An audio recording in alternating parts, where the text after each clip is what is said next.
Mga kapuso pagdonar sang dugo dako nga bulig sa ikayong lawas ang donors sa Philippine Red Cross. Bloodletting sa GMA Regional TV buwas na hiwaton nationwide. Si Tess Ordales nakatutok.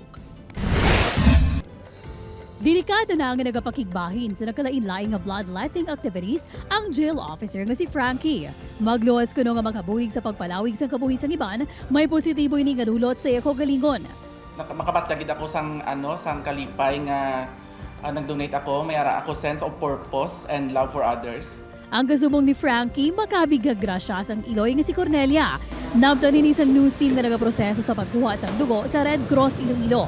Para sa bata ko,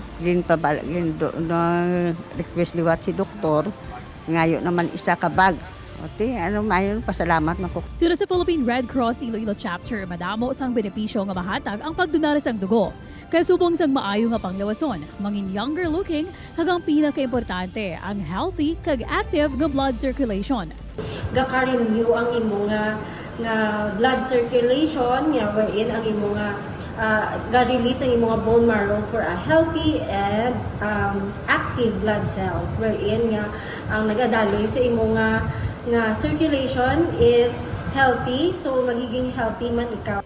Magluwas sa kapulisan ng iba't mga volunteer groups magapakigbahin sa bloodletting sang GMA Regional TV kag Philippine Red Cross buwas ang Bureau of Jail Management and Penology 6. Isa man ka ehensya nga nagabulig sa pagpadayon sang kabuhi mismo sa mga pumuluyo nga atong ginaalagaran.